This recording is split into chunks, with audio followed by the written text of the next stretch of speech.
So, bakit po ito ganito? Dr. Vicky Bello. Assalamualaikum. This is the Bello Extra Gentle Kids Sunscreen SPF 50 PA3+.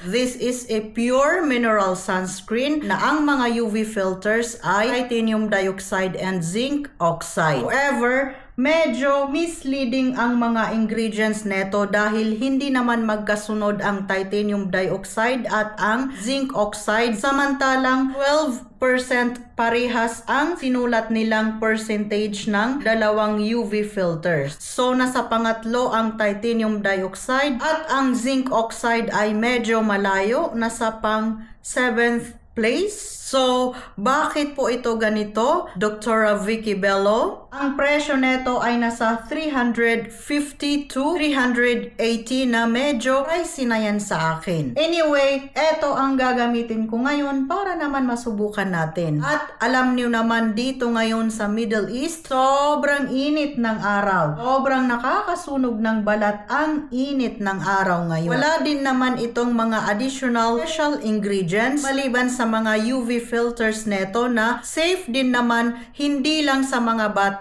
kundi pati na rin sa mga buntis, lactating moms at pati na rin sa mga reactive or sensitive skin. Addition, non-comedogenic ito, so hindi ito makakapagbarado ng mga pores. Wala din itong fragrance na super ikinatuwa ko. Wala din akong nakitang alcohol dito. I have combination skin, normal cheeks and forehead na may mga dry patches and oily T-zone. I wanna see how this performs, and of course, mag-expect tayo ng white cast since this is a pure mineral sunscreen.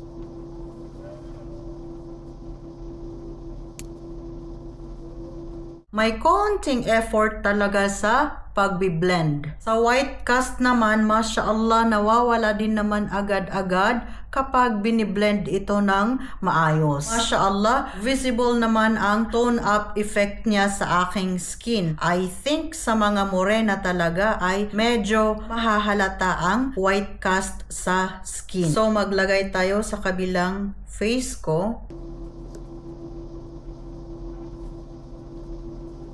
At mag-layer pa tayo ulit.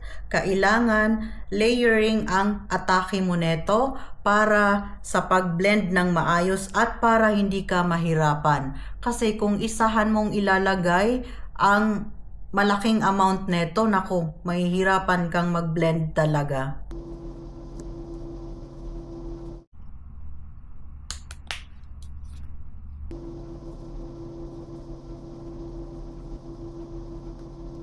So, mashallah, nag-expect talaga ako ng malaking white cast. Pero so far, mashallah, ang ganda niya. Wala ring namuong white cast sa aking eyebrows kasi minsan ang tendency ng mga mineral sunscreen, namumuo talaga sila sa aking eyebrow. At kadalasan talaga ay nakikita ko ang white cast usually dito sa talukap ng aking mga mata. So far dito sa sunscreen na ito ay wala naman. So, soft matte finish ang kanyang atake. Sana naman ay hindi ako makaramdam ng banat feeling, no? Kasi minsan sa mga sunscreen talaga na mineral sunscreen, nararamdaman ko na parang nababanat yung aking skin. So far dito, wala pa naman. Napansin ko din ang nakasulat dito na water resistant pala ito. So, alhamdulillah, maganda ito kasi kahit na medyo pagpawisan ng kaunti ay hindi basta-bastang matatanggal yung ating sunscreen or etong sunscreen sa ating